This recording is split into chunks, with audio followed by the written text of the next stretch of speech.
Guys, thanks for being here. I really appreciate it. This is really important information. There's a lot of noise, there's a lot of misinformation, and there are a lot of scam artists out there on this topic. So you're gonna get everything real from me here today. Now, my name is Kuru, and I am the founder and CEO of Australia's #1 property investment advisory here in Australia. And we're gonna be covering today how to use your super to purchase property, how to convert over to a self-managed super fund, how all that works, what the benefits could be, what some of the drawbacks are, what some of the challenges, and maybe possibly start to create the questions in your mind. Is this something that you would like to explore? So ultimately, why you should consider a self-managed super fund. For the majority of Australians, the super system, the superannuation system, is broken for most people. What I mean by broken is that it will not give you the lifestyle, the safety, the security,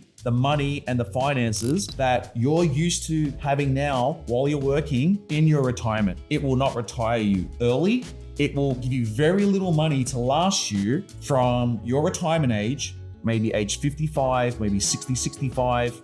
Officially, you can't get the pension, and the official retirement age is 67. But most Australians are going to live to 85, 89, 92. So even if you retire at age 67, you've got 67 to 77, maybe 97. You have potentially 2 to 3 decades of life that you need to fund without working. You can see here, for a comfortable lifestyle, for a couple, they suggest that a couple needs an annual income of $73,000. Now they're saying comfortable. Now you can go to their website and read what comfortable is. Even getting to this number in your retirement at age 67 is going to be hard, and it is going to be difficult.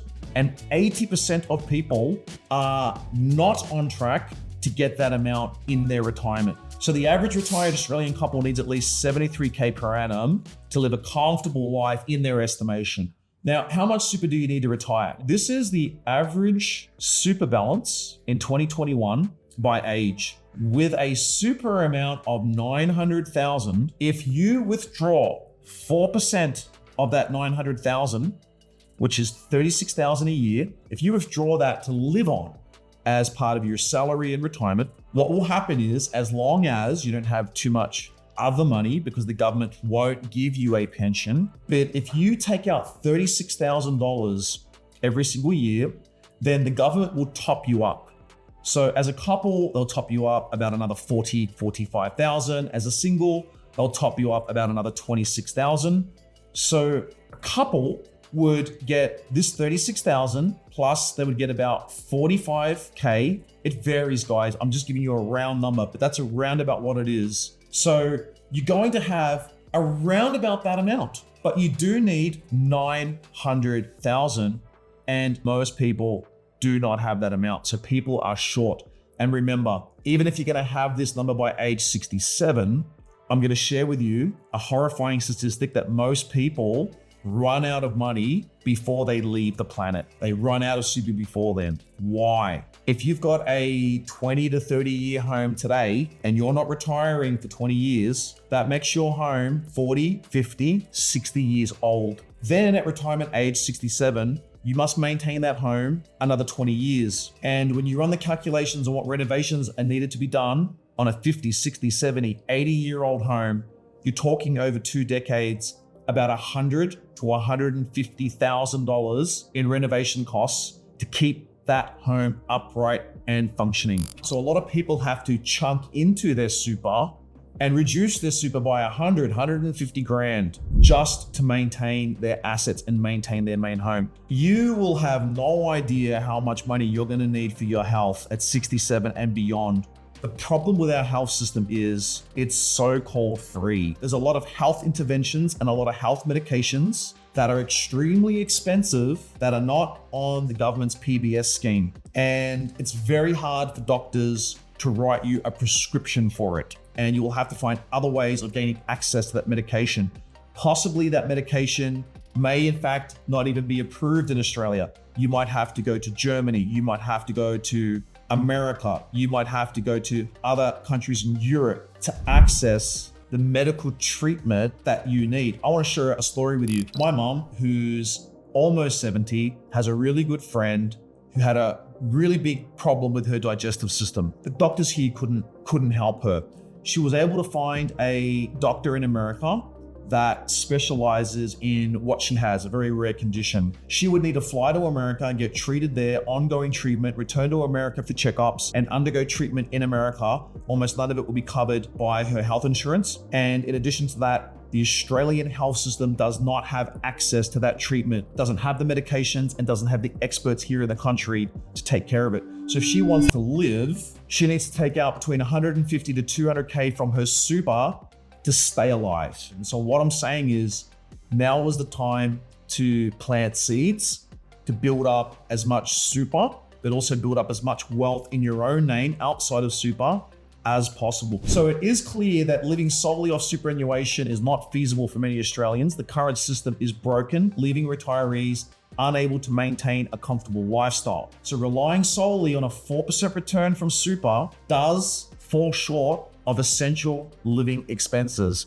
even if the current parameters we've got today even exist 10, 20 years from now. So there are tax incentives with property through SMSF. You pay 15% tax on the income. If you sell after 12 months, you only pay 10% capital gains tax. You can typically borrow 75% of the money. Your SMSF pays for its own operating costs, meaning you pay zero costs relating to SMSF out of your own pocket. And you should potentially look at this when you have 200K or more. You can do it with less, you can do it with a lot more than that. Now, what you cannot do with an SMS property, you cannot live in it, you cannot rent it to family, and you cannot refinance the property. So you can buy that property, if it grows and there's equity there, you can't refinance it and take that equity out as cash. Buying property through SMSF.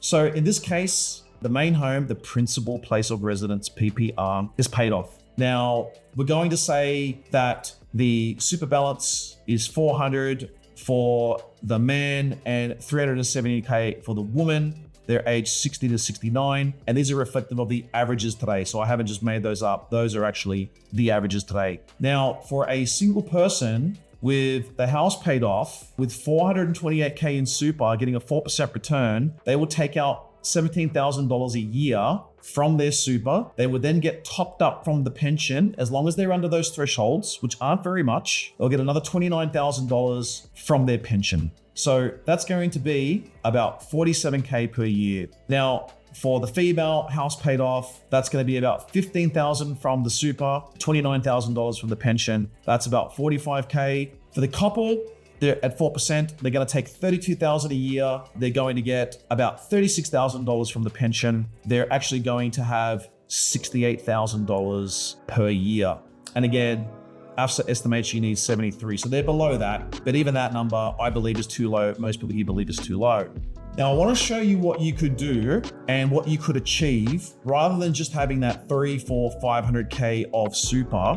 What you could do if potentially you were to convert your super into a self-managed super fund. So in this situation, you've got a super balance of 320,000. Let's say that's a couple today, and they go off and they create a self-managed super fund. Now, what you could potentially do is you could take 150 grand of that to invest into a $600,000 investment property. You could take the other 150 grand to invest into a second $600,000 property with your total asset value of 1.2 million. So your fund is actually worth 1.2 million on the asset side of the balance sheet. Let's imagine that these properties do not grow at 7% the long-term average. Let's say these properties only grow at 5%. So let's be conservative. And you could run these numbers with any numbers that you wanted to run it with. You could either do low, you could do 4%, you could do high, you could do 8%. We're going to use 5%.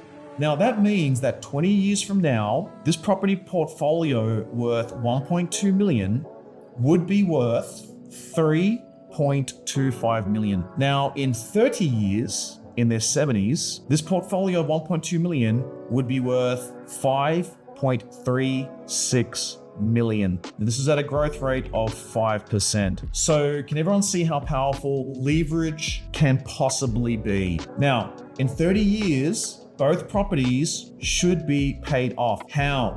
Well, you're getting rental income. You've got low tax within the super, so you've got more of the rental income to throw towards paying down the debt. You've also got every single year your employer contributions from super. You may decide as the trustee for the superannuation fund not to invest that money in other places, but to pay down the debt on these two properties. That would mean by the 70s, you would have two assets worth 5.36 million, debt free. And if you were achieving a 5% rental yield on those properties, then you would be receiving $268,000 of rent every single year as income that you can live off. Now, in addition to that, you are indexed to inflation. This is important because every year, your properties will continue to grow if the market is growing, and normally property grows in line with inflation at least as a minimum.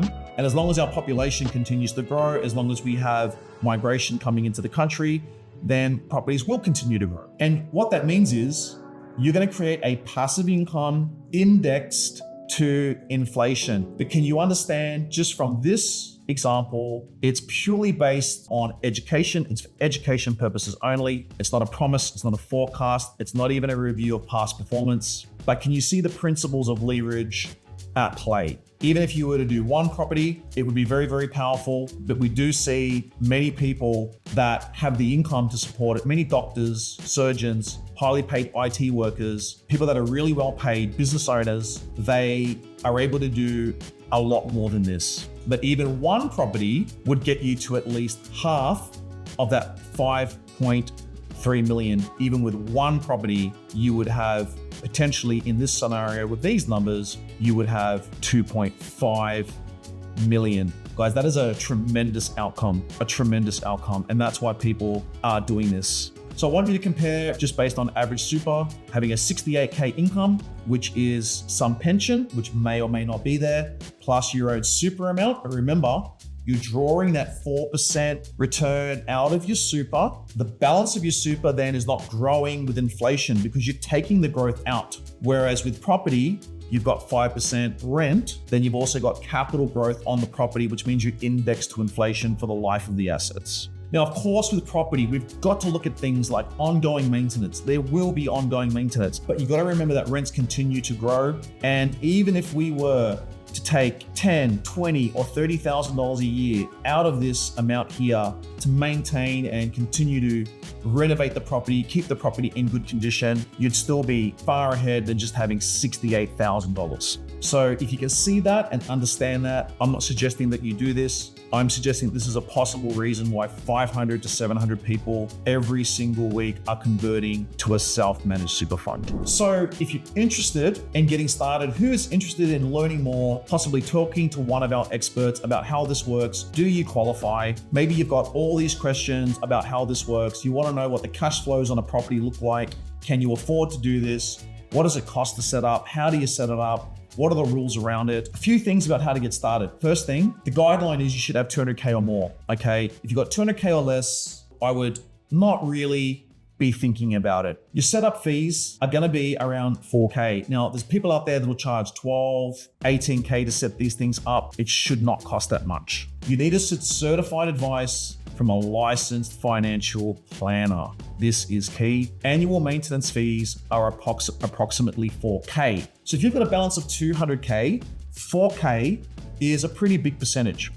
But as the balance of your super grows to like 700,000, a million or more, it remains at 4K. Whereas with many of the industry funds, you're paying a percentage. So as your super balance grows, your fees grow. Whereas with your self-managed super fund, it's locked in. It's locked in, guys. Those fees are locked in and it becomes a smaller percentage, almost 0% over time. You need to roll over all your current super funds, roll that all together into your self-managed super fund. And then we would like to suggest that you could potentially, if you were to do this, work with us on finding the right property. Now, we help about 50 people every single month set up a self-managed super fund and locate, negotiate, and purchase and invest into a property for their fund. Now, not every property is suitable. Not every loan product and finance product is suitable for a self-managed super fund. Because what I want to stress is this, is that what you do in super is going to be there for you when you're age 60 to 67. And that's great. And you need to do that. And you can see how your super could potentially be amplified through leverage and residential property. But we should also be looking at what we can do in your own name now, and potentially, like all of our clients here today, have an early retirement plan where you could potentially retire in 10 to 15 years, not 20, 30 years. I'm wishing you a lot of success with building up your finances and your personal name, your super, whatever it is that you're doing. Please be diligent with your money. The time is coming when we're going to need every cent. We're going to look back and think, why did I spend money on that? Why did I spend money on that? Why did I not invest it, save it, put it in the super, put it away, build more assets? Why didn't I do more of that, guys? And I can just say, I'm almost 50. I'll be turning 50 very, very soon. When I was 25, I had no idea that I would wake up one morning and just be 50 just like that. If you're 30 years and younger right now, you're in an incredible position to transform your future. And if you're 50, 55 right now, well, hey, we got a lot of work to do. But I can say that in 10 years, we can transform your finances with a really safe and responsible strategy through property. Thank you guys, and see everyone next time.